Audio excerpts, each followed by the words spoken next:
আসসালামু আলাইকুম। বাংলাদেশে হাজারো মৃত্যু ফাঁদ আছে।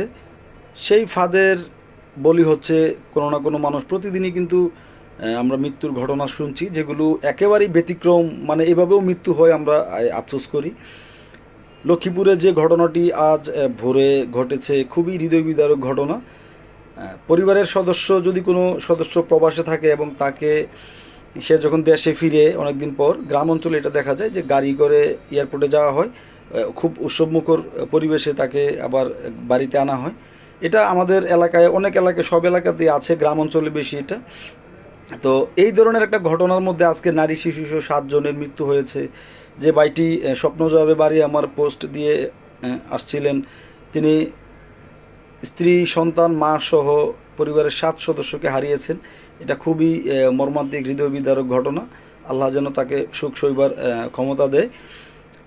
যেভাবে অ্যাক্সিডেন্টটা হয়েছে শুনেছি যে ড্রাইভার ঘুম ঘুম ভাব নিয়ে চোখে গাড়ি চালিয়ে নিয়ন্ত্রণ হারিয়ে এই পুকুরে না ডোবায় পড়ে যায়, এবং সেখান থেকে উদ্ধারের আগেই মানুষগুলো, গাড়িটা উদ্ধার করার আগেই কিন্তু এতগুলো মানুষের প্রাণহানি ঘটেছে। 3-4 জন বের হয়েছে।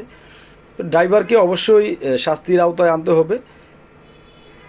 দুর্ঘটনা ঘটে, তবে সেটা যৌক্তিক কারণ থাকতে হয়, কিন্তু যখন আপনি ঘুমের কারণে দুর্ঘটনার শিকার হবে, এটা কিন্তু ড্রাইভারের জন্য অবশ্যই দোষারোপ করতে হবে।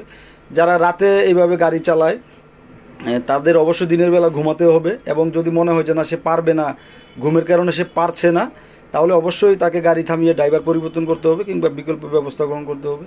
কিন্তু এই ঘুম ঘুম ভাব নিয়ে বিছানায় শুয়ে থাকার মতো, যে ঘুম আসছে না, এই কাত ও কাত পরে এইভাবে যদি গাড়ি চালাতে থাকে, তাহলে তো এই ধরনের দুর্ঘটনা তখন স্বাভাবিক হয়ে যায়। তো ড্রাইভারকে আমি চাইবো যে ড্রাইভারকে যেন শাস্তির আওতায় আনা হয়, বিচারের আওতায় আনা হয়। এবং এ ধরনের যারা ড্রাইভিং করেন, অবশ্যই সতর্কতার সাথে ড্রাইভিং করতে হবে। এবং যে পরিবারের এতগুলো মানুষের প্রাণহানি হলো, তাদের জন্য যারা বেঁচে আছে তাদের আল্লাহ যেন সুখ সইবার ক্ষমতা দেয়।